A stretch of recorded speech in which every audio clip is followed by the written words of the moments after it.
नमस्कार दर्शक बंधु मु दीपिका आज हूँ जनवरी मास 26 तारिख सोमवार साधारणतंत्र दिवस शुभेच्छा शुभकामना। तेज चलतु नजर पकेबा देश विदेश प्रमुख खबर गुड़िक ता पूर्व चैनल नुआ थिले चैनल को सब्सक्राइब करी पाखरे आसुवा बेल आइकन को ऑन करी रखंतु एमती लेटेस्ट न्यूज सर्वप्रथमे देखबा पे। तेज आसंतु आज गुरुत्वपूर्ण खबर गुड़िक नजर पकेबा। आज प्रथम खबर प्रबल शीतरू मिली मुक्ति बढ़ुची कुहुड़ी उपकूल ओडिशा रे कमिब शीत भुवनेश्वर समेत पुरी खोर्धा कटक जाजपुर भद्रक केन्द्रापड़ा गोपालपुर पारद 15 डिग्री बा एहाठू अधिक रहीपे पाणीपाग विभाग एभली आकलन करिछि। सोमवार पुरी रातर तापमात्रा 18 डिग्री रहीपे गोपालपुर और छतरपुर 17 भद्रक जाजपुर और चांदवल 15 भुवनेश्वर खोर्धा 14 डिग्री रहीपे 29 तारिख जाए शीत कम रहिबो बोली पाणीपाग विभाग पूर्वानुमान करिछि। जी उद्योग 5.7 डिग्री रेकर्ड होइछि। तासह राउरकेला 8.5 झारसुगुड़ा 8.7 फुलबाणी 9 नवरंगपुर ओकिरो 10 दारिंगबाड़ी 10.5 डिग्री रहिथिला बोली सूचना रहिछि। परवर्ती खबर फेब्रुआरी लागुछि चलित वर्षर प्रथम सूर्यपराग दृश्यमान हेब रिंग ऑफ फायर 2026 मसीहा प्रथम सूर्यपराग को नहीं एबेठारु वैज्ञानिक एवं ज्योतिष प्रेमिक मध्य उत्साह प्रकाश पाई। ए वर्षर प्रथम सूर्यपराग फेब्रुआरी मासरे घटिबाकु जाउछि। ए परागार सबठारु बड़ आकर्षण होछि रिंग ऑफ फायर बा बलय सूर्यपराग। आसंतु जानिबा एही परागार समय दृश्यमान स्थान एवं यार प्रभाव विषय। तेबे केबे लागिबो 2026 प्रथम सूर्यपराग 2026 मसीहा प्रथम सूर्यपराग फेब्रुआरी 17 मंगलवार दिन अनुष्ठित हेब। यह एक बलय सूर्यपराग हेब। महाकाश विज्ञान अनुसार जेतेबेले चंद्र पृथ्वी एवं सूर्यक मझिरे आसे किंतु एहार आकार सूर्यक संपूर्ण रूपे घोड़ाइबा पई यथेष्ट होई न थाए सेतेबेले सूर्यक बाहर पर्शक जळुतबा सुना चुड़ी परि देखा जाए। याकू ही रिंग ऑफ फायर कुहा जाय बोली सूचना रहिछि। परवर्ती खबर कंठशिल्पी अभिजित मजुमदार वियोग में शोक प्रकाश कले मुख्यमंत्री। कंठशिल्पी अभिजित मजुमदार वियोग में मुख्यमंत्री मोहन माझी शोक संगीत सिनेमा और संस्कृति पर एक अपूरणीय क्षति दिवगत आत्मार शांति कामना सह जणाइले समवेदना जणाइछंती। आउ नाहांती स्वानम धन्य संगीत निर्देशक तथा कंठशिल्पी आलबम जगतर किंग कुआଯାଉଥିବା अभिजित मजुमदार गत किछि दिन धरी ताकर स्वास्थ्य भल नथिला। लिभर जनित समस्या से पीड़ित थिले। ताकर स्वास्थ्य अधिक खराब हेबारु तांको भुवनेश्वर एम्स रे भर्ती कराइथिला। तेबे काली चिकित्साधीन अवस्था रे तांकर मृत्यु होइछि। सकाळ 9:02 रे तांकर मृत्यु होइछि। तेबे मल्टी ऑर्गन फेल हेबा जोगु कोमारे थिले अभिजित बोली सूचना रहिछि। परवर्ती खबर आमिष ब्यान निष्पत्ति को बदलाइले कोरापुट जिलापाल। कोरापुट जिले में साधारणतंत्र दिवस रे आमिष ब्यान निष्पत्ति बदलाइले जिलापाल। आज कोरापुट जिले में आमिष बिक्री स्वाभाविक रहिबो। जनवरी 26 साधारणतंत्र दिवस अवसर कोरापुट जिले में आमिष खाद्य बिक्री उपरे जो निर्देश जारी कराइथिला ताहाको जिलापाल प्रत्याहार करछंती। समस्त परिस्थिति को सुचिंतित भावे विचार करी कटकणा हटाइले जिलापाल। तेरे पूर्व 77तम गणतंत्र दिवस रे कोरापुट जिले में आमिष बिक्री उपरे जिला प्रशासन पक्षरु कटकणा जारी कराइथिला। कोरापुट जिलापाल मनोज सत्यवान महाजन शुक्रवार एक संपर्क में जिलार समस्त बीडीओ तहसीलदार और निर्वाही अधिकारी को चिठी लिखि कटकणा को कड़ाकड़ी भाव पालन करने को निर्देश देथिले। तेबे आज आमिष बिक्री कटकणा को कोरापुट जिलापाल हटाई देछन्ति बोली खबर रहिछि। खबर राज्य में निर्धारित समय पंचायत निर्वाचन निर्धारित समय पंचायत निर्वाचन राज्य निर्वाचन कमिशन सूचना देछन्ति। पंचायत निर्वाचन पर मध्य प्रस्तुति आरंभ होता से कहते सूचना मुताबक 5 वर्ष कार्यकाल सरिले पंचायत निर्वाचन करा एने सब डिविजन स्तर में प्रस्तुति आरंभ होइछि। 10 दिन तले समस्त जिलापाल आलोचना होइछि। ते बूथ और बैलेट पेपर भली आवश्यक जिनिस उपरे सब विशेष आलोचना होइतबा राज्य निर्वाचन कमिशन सूचना देछन्ति।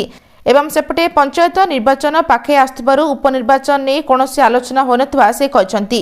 समय आसिले पंचायत निर्वाचन ने निष्पत्ति नेजिबो किंतु आगुआ निर्वाचन को से आग्रह देनाथि बोली सूचना रहिछि। परवर्ती खबर ओडिशा रे खोलिबो एआई स्कूल मुख्यमंत्री मोहन माझी रविवार एक बड़ सूचना देछन्ति। से कहछन्ति राज्य रे एआई बा कृत्रिम बुद्धिमत्ता स्कूल खोलिबो। एआई दिगरे ओडिशा आगे चलिथिबा कहछन्ति मुख्यमंत्री। एआई कंपनी सर्वम सह बैठक परे मुख्यमंत्री मोहन माझी ए सूचना देछन्ति। ओडिशा रे एआई बा कृत्रिम बुद्धिमत्ता स्कूल खोलिबा ने खूब शीघ्र चुक्ति हेबो।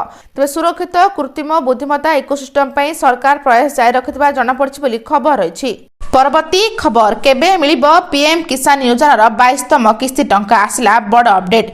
प्रधानमंत्री किसान योजनार सारा देश में लक्ष लक्ष चाषी एक मजबूत सहायता प्रणाली पलटि 2019 में आरंभ होता। यह योजनार क्षुद्र एवं नाममात्र चाषी को सीधासलख आर्थिक सहायता प्रदान करे। चाषीर प्रत्येक पर्यायर बिहन सार कीटनाशक किंबा अमल पांठि आवश्यक। प्रधानमंत्री किसान योजना अधीन चाषी मैंने वार्षिक 6000 टंका पाती। ए टंका गोटे थरे दि जाए ना बरं 3टी समान किस्ती प्रदान करा जाए। प्रति 4 मासरे 2000 टंका सीधासलख सेमानक बैंक अकाउंट को स्थानांतरित हुए। तेबे प्रधानमंत्री किसान योजना रे 21तम किस्ती गत वर्ष नवेम्बर में जारी कराइथिला। परवर्ती किस्ती अपेक्षा कर जायछि एवं गणमाध्यम रिपोर्टरू जना पड़छि जे सरकार फेब्रुआरी 22तम किस्ती जारी करि पारंती बोली सूचना रहिछि। परवर्ती खबर 4,57,000 ऊर्ध्व हिताधिकारी को सुभद्रा सहायता राशि प्रदान कले मुख्यमंत्री। 315 कोटी टंकार ऊर्ध्व सहायता राशि डीबीटी माध्यम प्रदान करागला। वर्तमान सुधा 1 कोटी ऊर्ध्व हिताधिकारी को 15,000 कोटी ऊर्ध्व टंकार सहायता राशि प्रदान कले सरकार। सुभद्रा होउछि स्वाधीनता परवर्ती ओडिशार सर्वबृहत महिला केंद्रीय योजना।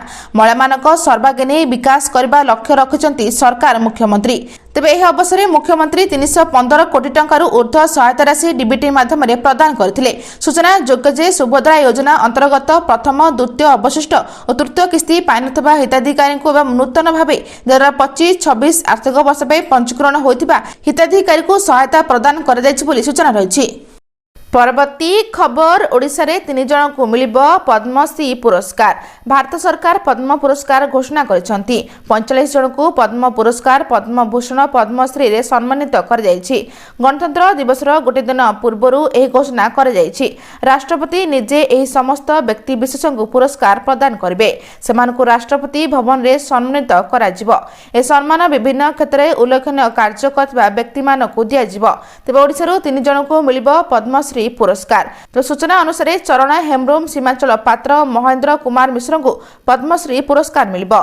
साहित्य और शिक्षा क्षेत्र में चरण हेम्ब्रम को मिलिबो पद्मश्री बोली सूचना रहिछि। परवर्ती खबर आरंभ है खंडगिरी कुंभ मेला। सारा देशरू आसिबे साधु संत। आरंभ है ऐतिहासिक खंडगिरी माघ मेला। खंडगिरी पादश्री गुंजरित हेब वेदध्वनि और मंत्रोच्चार आध्यात्मिक परिवेश। प्रसिद्ध खंडगिरी माघ मेला आरंभ होइछि जहाँ फेब्रुआरी 7 पर्यंत चलिबो। हजार हजार श्रद्धालु साधुसंतक समागम रे पहाड़ पादश्रू भर भोज जाए मेला लागिछि।